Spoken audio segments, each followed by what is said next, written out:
Alors, faut savoir que là, du coup, on n'a pas du tout tous les acteurs. Que la liste des acteurs serait possiblement beaucoup plus longue. Je vais pas présenter Spider-Man lui-même, je vais pas présenter Hulk non plus, je vais pas... voilà. Le Punisher, je vais le présenter vite fait pour ceux qui ne le connaissent pas. C'est un terroriste, il n'y a pas d'autre mot. Hein. C'est un anti-héros, mais c'est quand même un terroriste qui bute les fascistes, les nazis, les pédophiles, et en fait tous ceux qui s'en sortent dans la justice. C'est un terroriste qui tue des terroristes, si vous préférez. Et tout ça parce que sa femme et sa fille sont morts de la main d'un criminel. Et du coup, il a pété un plomb. Le Scorpion, je pense qu'il n'y a pas trop besoin. C'est un des méchants qui est le plus connu hein, de Spider-Man, clairement. C'est donc il s'appelle Mac Gargan. C'est un criminel. Dans les comics, on le voit beaucoup. Récemment, il a été intéressant. Mais quand il est sorti dans l'âge d'or, donc créé encore une fois par Stan Lee en 1964, il n'était pas intéressant. C'est un détective privé à la base qui avait été engagé par J. Jonah Jameson, donc celui qui tient le Daily Bugle et qui crache toujours sur Spider-Man, justement pour suivre son jeune photographe Peter Parker afin de découvrir comment celui-ci réussissait à prendre autant de photos de Spider-Man.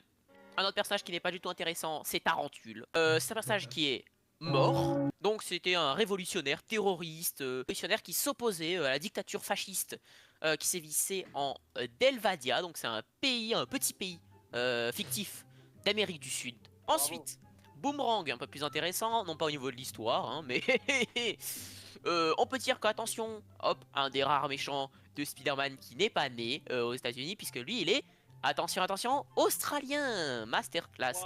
C'est un tueur à gages, ancien joueur de baseball, et ses pouvoirs, c'est quoi? Ben, il n'y en a pas, juste il jette des boomerangs qui coupent un petit peu. Il a différents boomerangs, hein, et il y en a, c'est des grenades à fragmentation, voilà, ne me demandez pas comment son Oui, bah c'est boomerang comme... explose. C'est Il y en comme a Hawkeye, hein, c'est comme qui Hawkeye en coupent, soi. il y en a qui coupent, il y en a qui produisent un bruit étourdissant, il y en a qui assomment les ennemis, d'autres qui font une poussée gravitationnelle. Voilà, vous ne me demandez pas comment Bro contrôle la gravité avec des boomerangs. Ensuite, le Rhino, c'est un russe. Donc, quand il apparaît, c'est en 1966. Donc, un russe du RSS. Donc, son prénom, c'est Alexei Mikhailovitch Sistevich. Il adore la thune. Voilà, c'est. Bon, il y a pas de. Voilà, c'est encore une fois. Il adore la thune. Hein. Comparé à dans l'univers Ultimate et dans les jeux vidéo où il a une armure, lui, il n'a pas d'armure, hein, normalement. Il a juste une force surhumaine qui lui permet de soulever jusqu'à 80 tonnes. Il a déjà tenu tête à Hulk, bon même si au bout d'un moment il perd. Hein. Et sa vitesse était également très rapide puisqu'il peut atteindre 160 km par heure. Et son endurance et sa résistance aux dégâts physiques sont également surhumaines, hein, vous vous en doutez. Ensuite, Tombstone. Tombstone c'est un tueur à gages et aussi un chef de gang donc notamment à New York, sa capacité, lui, outre le fait qu'il fait 2 mètres et qu'il pèse 210 kilos, ses capacités, c'est quoi? C'est que il a été exposé à des produits chimiques, donc il possède une force surhumaine qui permet de soulever 6 tonnes. Ses réflexes aussi sont très élevés. Sa peau, elle est extrêmement résistante. Les armes à feu, ça ne sert à rien face à lui. Et il peut aussi supporter des températures allant de moins 60 degrés à 650 degrés. Ensuite, Mister Négative. Donc lui aussi très connu grâce aux jeux vidéo. Hein. Immigré illégal qui a immigré aux États-Unis pour être avec son épouse. Malheureusement, le navire c'était un gros scam et en fait c'était pour vendre les humains, hein, c'était pour un trafic d'humains.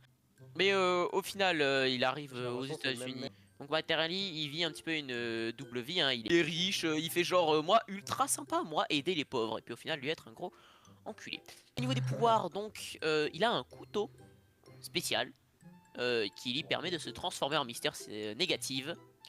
Donc il est doté d'une force surhumaine, mais aussi d'une capacité de manipuler les fonctions biologiques. Oh putain. C'est chiant. Et ensuite, il a un contrôle mental. Bon, de toute façon, on n'a pas Bon grand chose, bah. on sait pas grand chose hein, de toute façon du film, mis à part Non. qu'on va y avoir un délire avec Hulk, Punisher, Ouais. ça va être chelou, Ouais, et que, on a eu oui. des images.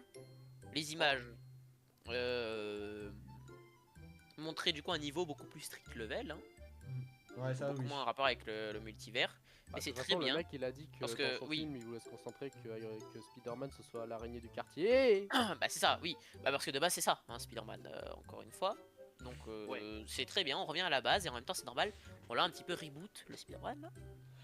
Donc moi je trouve ça très bien.